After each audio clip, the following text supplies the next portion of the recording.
mkajiepushe na matendo na matukio yanayoshusha hadhi na haiba ya serikali na utumishi wa umma kwa ujumla, yakiwemo matukio kama ya ulevi, rushwa, matumizi mabaya ya ofisi, ubadhirifu na mambo mengine yote ambayo yanaitia doa na kuiharibia haiba serikali.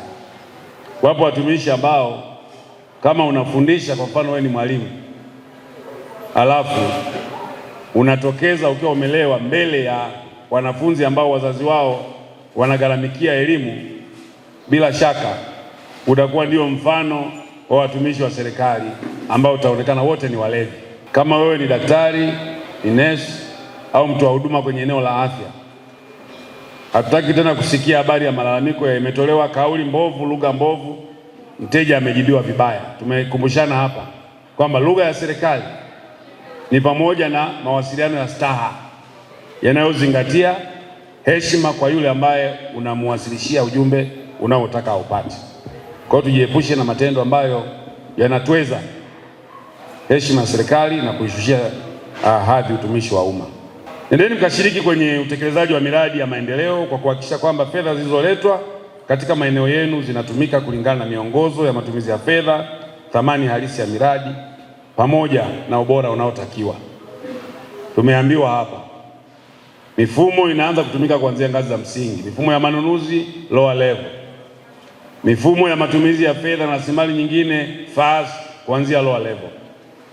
Ili tuweze kuwa na tija kwenye utumishi wa umma, ni lazima utumie mifumo hiyo katika kutekeleza miradi, katika kufanya maamuzi, katika kugawa rasilimali, kuelekeza kwenye maeneo husika, ili kile ambacho tunakifanya sio tu kizingatie miongozo, lakini kilete tija.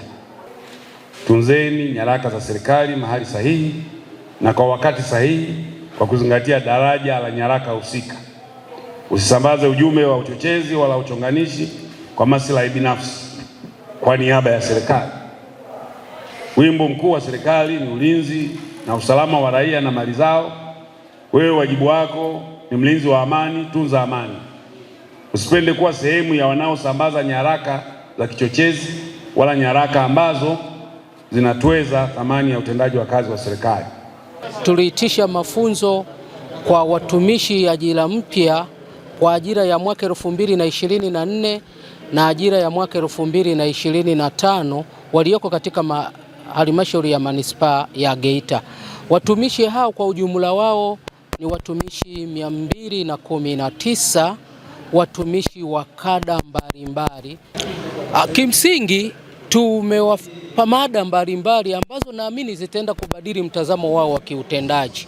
Unajua, kwa mujibu wa sheria ya utumishi wa umma ambayo kimsingi iliwekwa kwa ajili ya kuipatia nguvu sera ya management na ajira katika utumishi wa umma, inayo transform utumishi wa umma kutoka katika utumishi unaoegemea taratibu na kwenda kwenye utumishi unaoegemea mikakati, kwamba hata usimamizi wa rasilimali watu utakuwa ni wa kimkakati.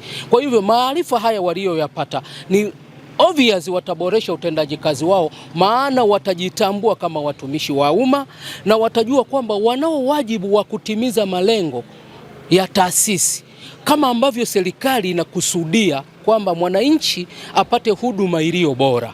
Ni kweli, kwa sababu tumekuwa kila mtu akihisi kwamba katika cheni, mfano ikiongelea katika cheni ile ya kuwasiliana, kila mtu anaweza kahisi labda yupo katika position sawa, lakini na katika uwasilishaji pia wa ripoti au katika kudai stahiki zetu.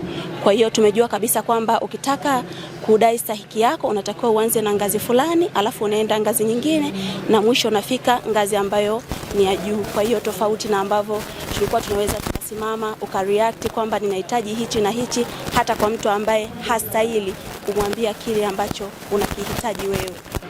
Kwa kweli elimu tuliyopata ni kwa ajili ya kupanua uelewa wetu na wigo, ili itusaidie katika kutekeleza majukumu yetu ipasavyo.